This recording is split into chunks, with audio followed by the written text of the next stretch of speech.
Hai teman-teman, perkenalkan nama saya Marcelino Rivali Langitan dengan NIM 814-289 dari Peminatan Administrasi Kebijakan Kesehatan, Jurusan Kesehatan Masyarakat, Universitas Negeri Gorontalo.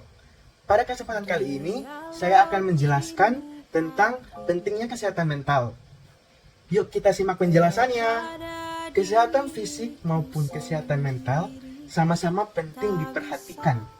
Tiadanya perhatian yang serius pada pemeliharaan kesehatan mental di masyarakat ini menjadikan hambatan tersendiri bagi kesehatan secara keseluruhan.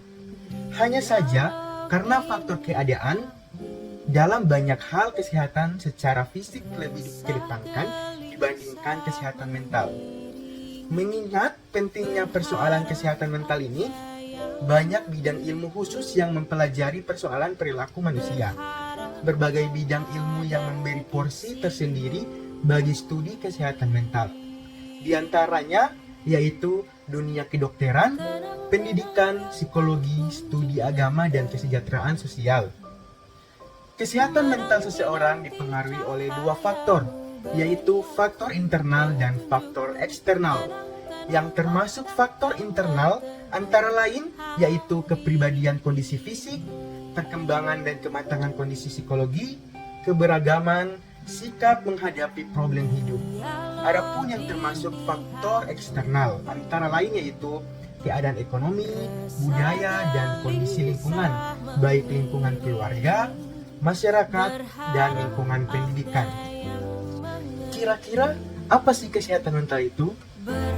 Jadi kesehatan mental yang baik adalah kondisi ketika batin kita berada dalam keadaan tentram dan tenang, sehingga memungkinkan kita untuk menikmati kehidupan sehari-hari dan menghargai orang lain di sekitar.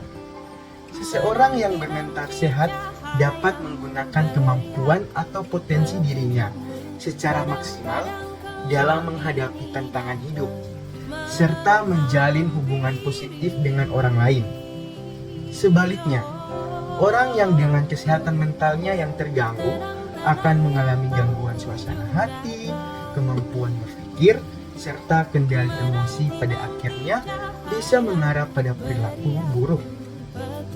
Penyakit mental dapat menyebabkan masalah dalam kehidupan sehari-hari, dapat merusak interaksi atau hubungan dengan orang lain, juga dapat menurunkan prestasi di sekolah dan produktivitas di kerja. Oleh sebab itu, sudah saatnya kita menjalankan pola hidup yang sehat.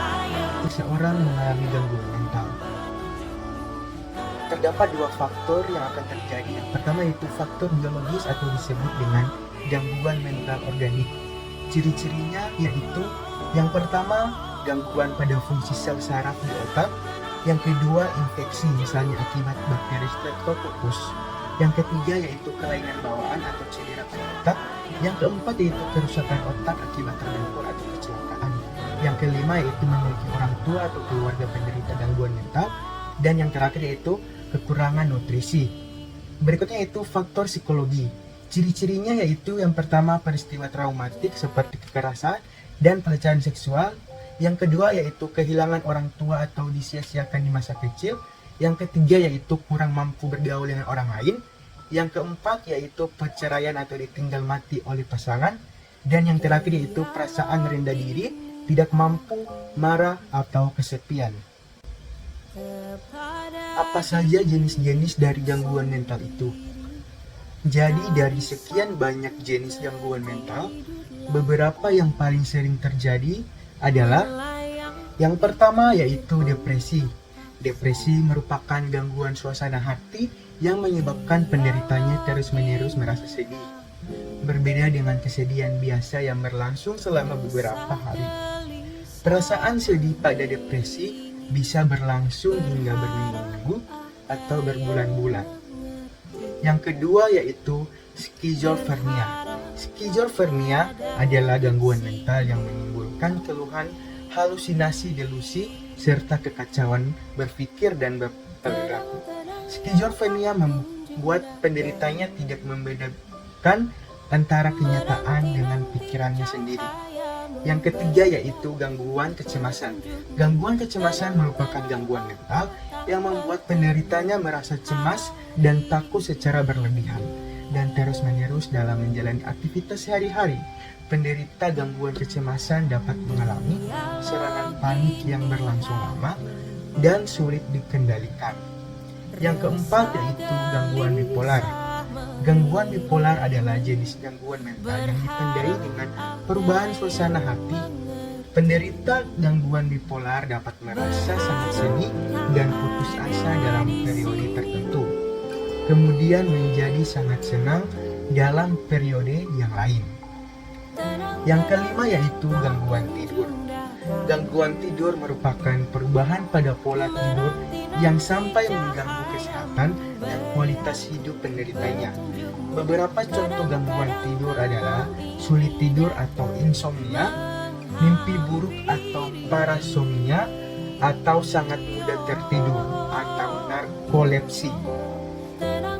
Pencegahan apa saja yang harus dilakukan apabila seseorang mengalami gangguan mental?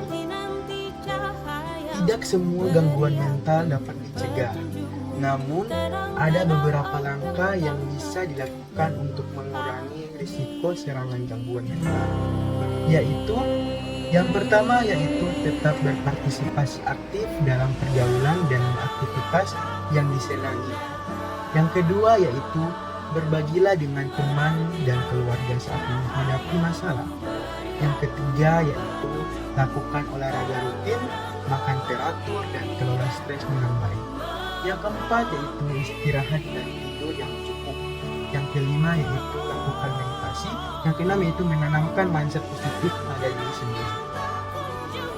Kesimpulan yang dapat diambil dari penjelasan tadi tentang pentingnya kesehatan mental yaitu mental adalah hal-hal yang berkaitan dengan batin dan watak manusia.